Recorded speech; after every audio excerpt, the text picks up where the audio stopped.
안녕하세요. 오늘 우리 아이들의 창의성에 대한 이야기 한번 시작해 볼까요? 아마 많은 분들이 아이의 창의성을 가르쳐야 한다고 생각하실 텐데요. 오늘 그 생각을 한번 확 뒤집어 보려고 해요.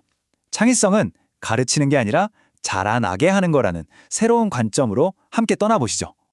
우리 아이 창의력 어떻게 키워주지? 아마 많은 부모님들이 매일 하는 고민일 거예요.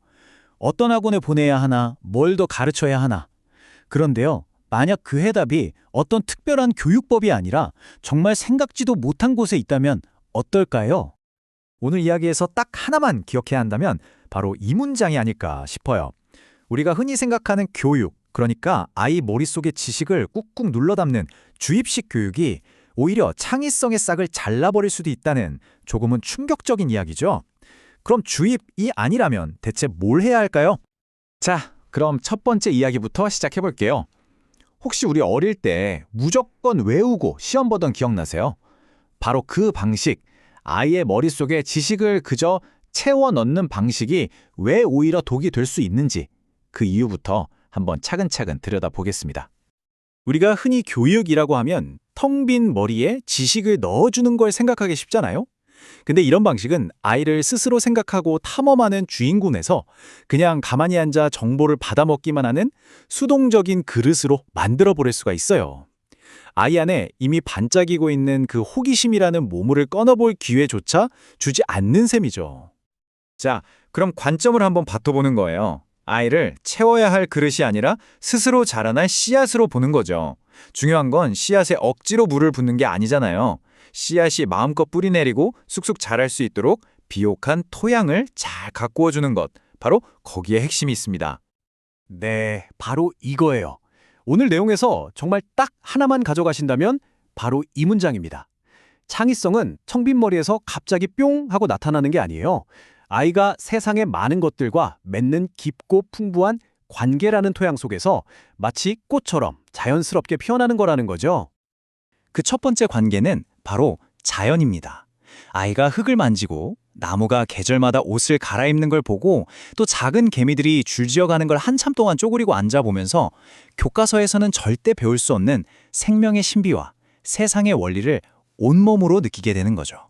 두 번째는 책과의 관계. 책은 아이에게 정말 마법의 양탄자 같은 존재죠.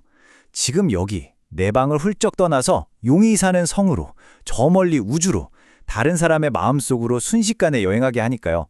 이런 여행을 통해서 아이의 상상력은 경계 없이 쭉쭉 뻗어나갑니다. 그리고 세 번째는 바로 예술이에요.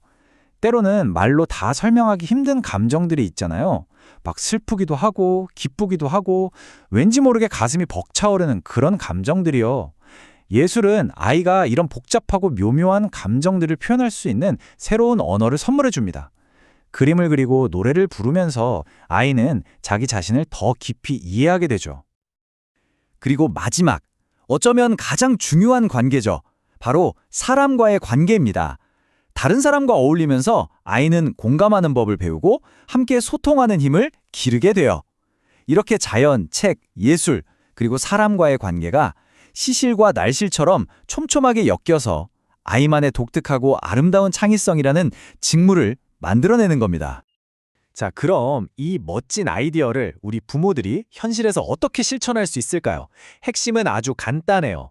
아이를 모든 위험에서 지켜주는 보호자에서 아이와 함께 길을 걸어가는 동반자로 우리의 역할을 살짝 바꿔보는 겁니다. 이 표를 보시면 그 차이가 아주 명확하게 보일 거예요. 먼저 왼쪽, 기존 모델을 한번 볼까요? 부모가 정답을 딱 알려주고 실패할까봐 미리 막아주고 빈틈없이 스케줄을 꽉꽉 채워주는 역할이죠. 하지만 오른쪽의 새로운 모델을 보세요. 우리는 정답 대신 질문을 던지고 괜찮아, 한번 해봐 라며 도전을 허용하고 무엇보다 아이가 그냥 멍하니 있을 수 있는 충분한 여유 시간을 선물하는 겁니다. 물론 우리 아이를 지켜주고 싶은 마음, 그건 모든 부모의 본능이죠. 당연해요. 세상의 모든 위험에서 아이를 보호해주고 싶죠. 하지만 아이는 넘어져 봐야 스스로 일어나는 법을 배우잖아요. 좌절도 맛보고 혼란스러움도 느껴봐야 합니다. 바로 그 과정을 통해서만 스스로 문제를 해결하고 역경을 이겨내는 단단한 마음의 근육을 기를 수 있는 거거든요. 이게 참 역설적으로 들릴 수 있어요. 그렇죠? 창의성은 무균실처럼 완벽하게 통제된 환경이 아니라 오히려 예측할 수 없는 상황과 새로운 도전 속에서 훨씬 더 활발하게 피어난다는 사실 말이에요. 요즘 우리 아이들 정말 너무 바쁘지 않나요? 아침부터 밤까지 학원 스케줄에 쫓기고요. 근데 한번 생각해 보세요. 우리 아이에게 지금 정말 필요한 게 또 하나의 교육 프로그램일까요? 아니면 그냥 아무것도 안 하고 자유롭게 상상하고 천천히 무언가를 관찰하면서 자신이 좋아하는 것과 깊은 사랑에 빠질 수 있는 그런 여유로운 시간일까요? 자, 이제 창의성이란 단어 자체에 대해서 우리가 어떤 생각을 하고 있는지 한번 들여다볼까요? 우리는 흔히 창의성이라고 하면 그림을 잘 그리거나 악기를 멋지게 다루는 그런 능력을 떠올리잖아요. 하지만 그건 창의성의 아주 작은 일부일 뿐입니다. 바로 이겁니다. 우리가 꼭 기억해야 할 새로운 관점이죠. 창의성은 100점 맞는 능력이 아니에요. 이건 왜 이렇지? 하고 당연한 것에 질문을 던지는 능력이라는 겁니다. 정해진 답을 향해 달려가는 경주가 아니라 자신만의 답을 찾아가는 즐거운 탐험, 그 자체인 거죠. 그러니까 이제 우리 부모의 역할도 바뀌어야 하는 거예요. 아이가 이거 왜 이래? 라고 물을 때 성급하게 정답부터 알려주는 지식 전달자가 아니라요. 글쎄, 정말 왜 그럴까? 하고 같이 고개를 갸웃하고 함께 답을 찾아가는 탐험의 동반자가 되어주는 겁니다. 이게 무슨 말인지 역사 속 인물들을 보면 더 확실해져요.